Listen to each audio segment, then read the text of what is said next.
That's right, Woody, you dirty little bourgeois symbol of imperialist capitalism. We're talking about the NEP today. Stop! Move away from the cookie jar. Cool. All right. Critical context for you all is 8th of March 1921, the 10th Party Congress. Now, this is happening at the same time as the assault on Kronstadt. The 10th Party Congress opens the day after Kronstadt is happening, is launched, and the delegates to the Congress can hear the assault, and in fact, some of them will go on to join the assault. So Kronstadt provides the context for the Congress, and the Congress provides the context for the NEP. Yeah, you got me. All right, cool.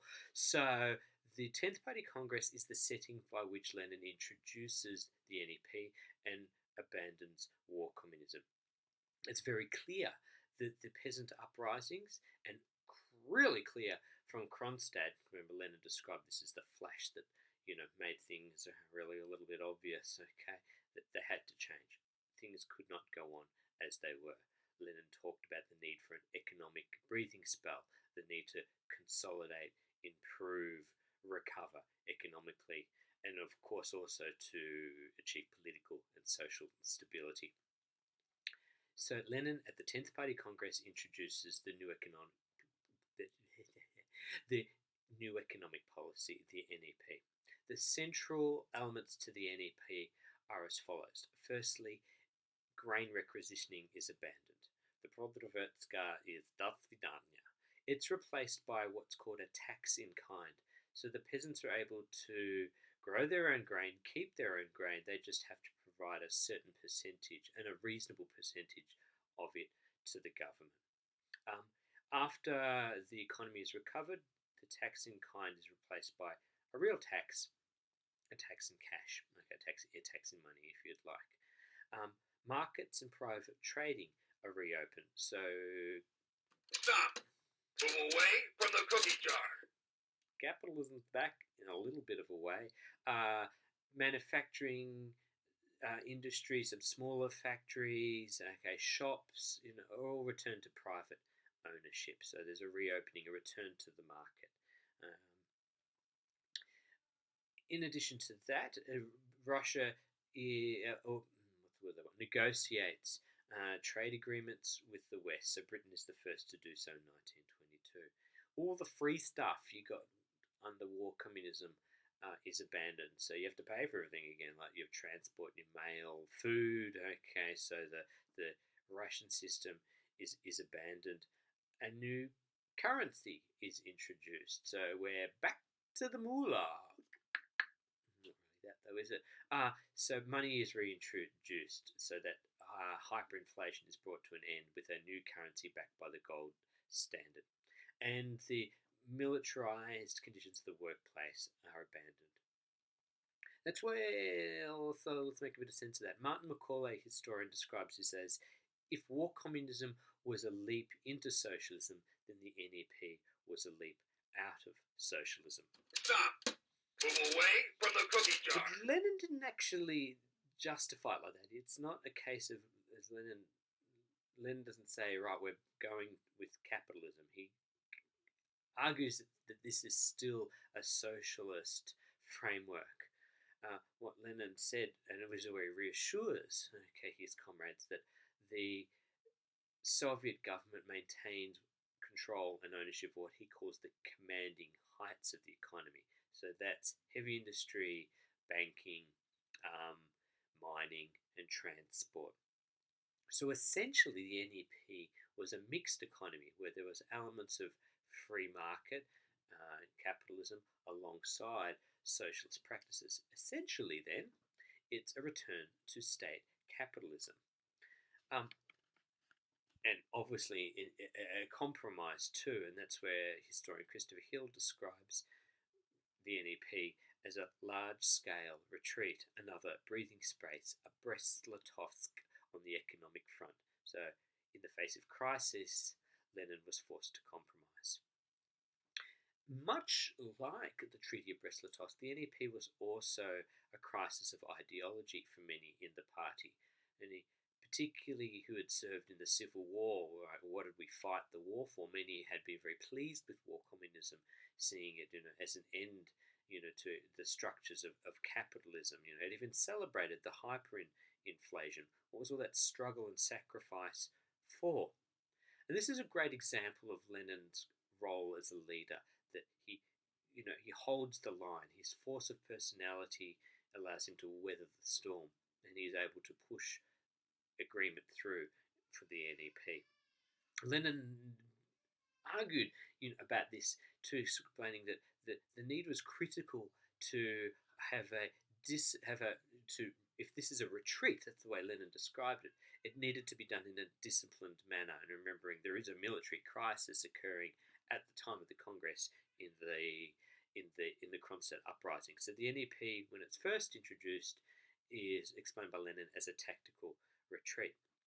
One of the tricky things about this, though, is Lenin's views on the NEP change over time. So when it first comes in, he implies that it's a tactical retreat, but that in turn is suggesting that they're going to up the ante again, isn't it, to return to an assault?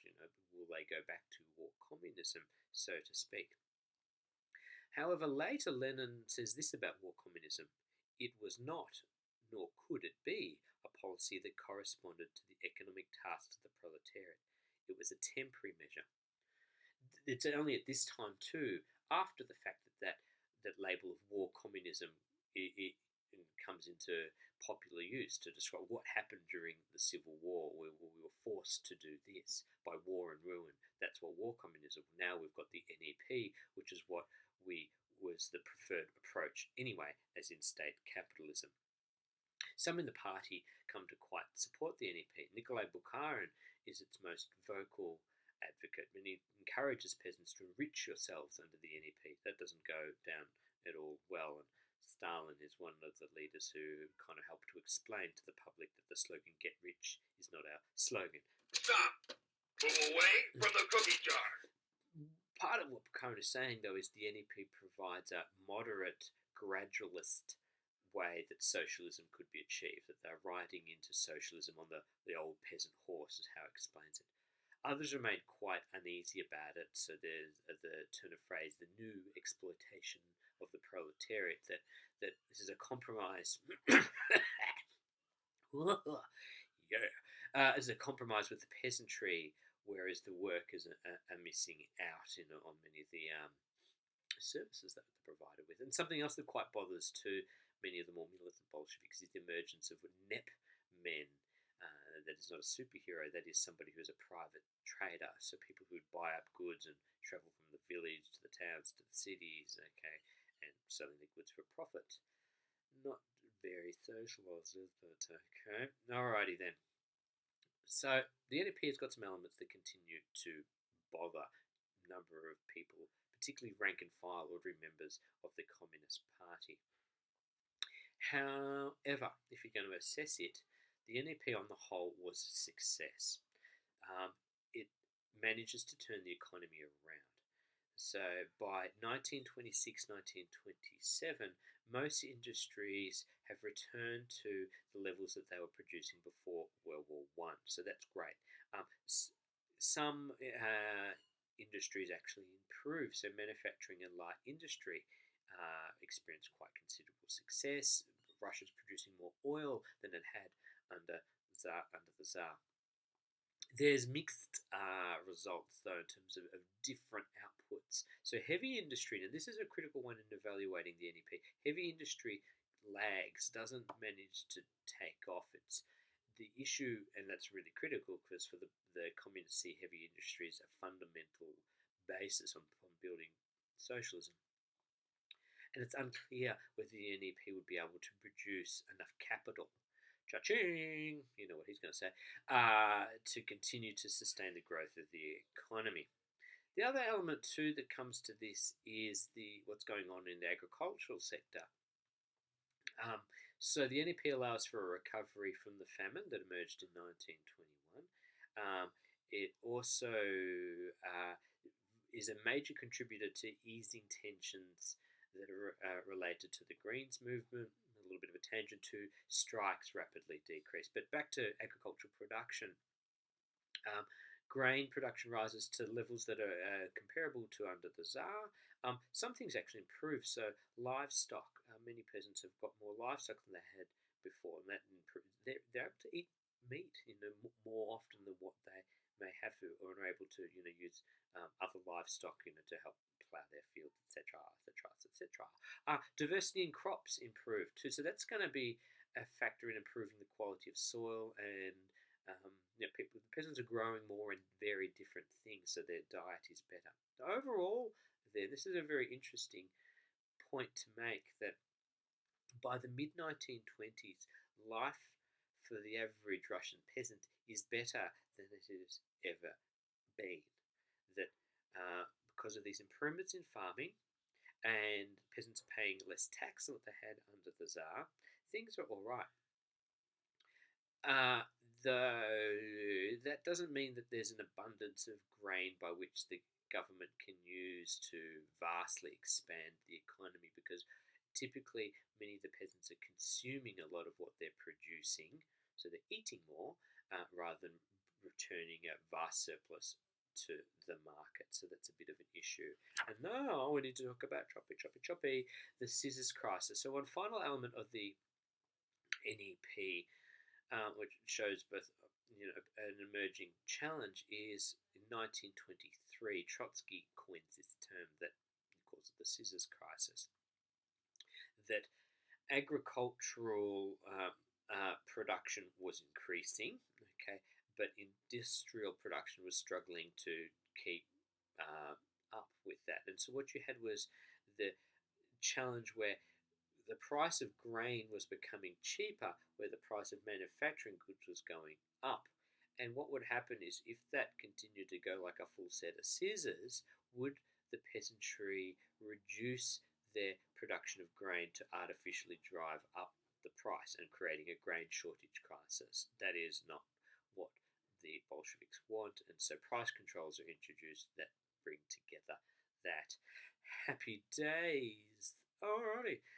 There's some elements to the NEP that we'll talk about in another YOLO chat, and that's things around culture of the 1920s, politics, and the role of the secret police. Until the next time, до свидания.